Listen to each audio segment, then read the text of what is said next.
નમસ્કાર વાલા વિદ્યાર્થી મિત્રો, આજે આપણે ધોરણ 10ના ગુજરાતી વિષયના પાઠ નંબર 19 એક બપોરે જેના સ્વાધ્યાયનું સંપૂર્ણ સોલ્યુશન જોઈશું. જોઈએ તેમાં પ્રશ્ન 1. નીચે આપેલા વિકલ્પોમાંથી સાચો વિકલ્પ પસંદ કરી ખરાની નિશાની કરો. નંબર 1.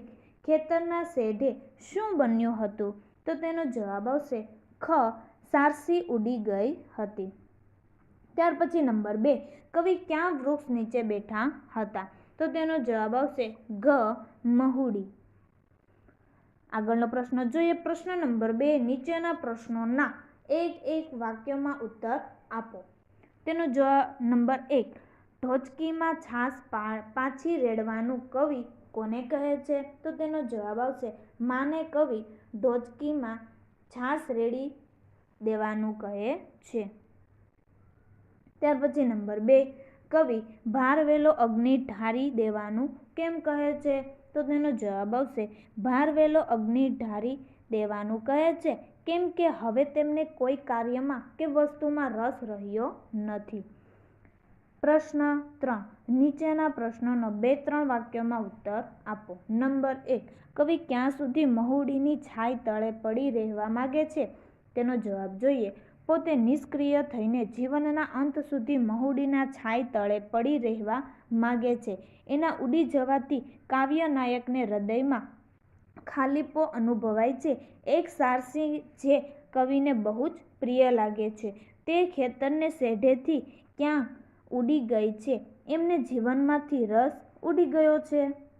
ત્યાર પછી આગળનો પ્રશ્ન જોઈએ. પ્રશ્ન નંબર 4. નીચેના પ્રશ્નોના 7-8 લીટીમાં જવાબ આપો. નંબર 1. સારસીના ઉડી જવાથી કવિ ઉપર થયેલી અસર તમારા શબ્દોમાં લખો. તેનો જવાબ જોઈએ. ભલે આકાશ રેલાઈ જાય, ગળા સુધી ઘાસ ઉગે તો પણ તેમણે એની પરવા નથી. તે બપોરે જમવા માટે ઢોચકીમાંથી કાઢેલી છાશને ફરી રેડી દેવાનું અને રોટલા બાંધી દેવાનું એમની માને કહે છે. સમગ્ર કાવ્યમાં ગામડાના જીવનનું વર્ણન છે. પોતાના ખેતરમાં હળ છે, મા છે, બળદ છે, મહુડો છે, શેઢો છે, સારસી છે.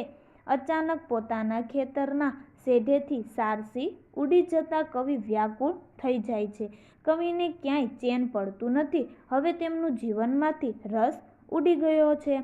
હવે તેમને ખાવામાં રસ રહ્યો નથી.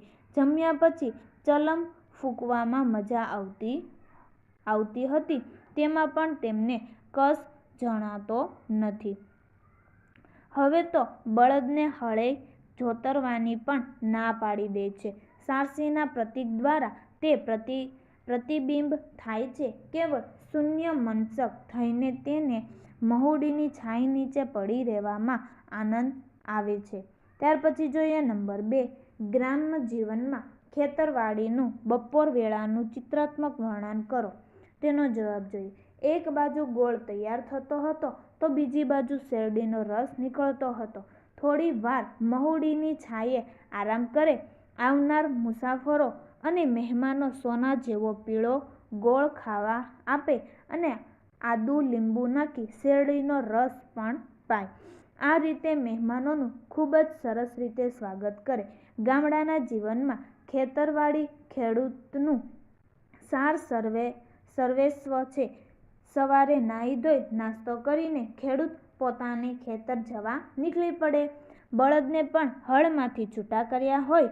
બળદ પણ આમ તેમ ફરે, ઘાસ ચારે અને થોડીવાર એ પણ આરામ કરી લે. ખેતરની એક બાજુ પાણીનો પંપ ચાલતો હોય, શેરડી ઉગી હોય, શેરડીનો કોલું પણ ફરતો હોય. તો ધોરણ 10ના ગુજરાતી વિષયના બધા જ સ્વાધ્યાયના સોલ્યુશનના વિડીયોની લિંક ડિસ્ક્રિપ્શન બોક્સમાં આપેલ છે. તો આ વિડીયો તમારા દોસ્તો અને મિત્રોને પણ શેર કરો. Thank you.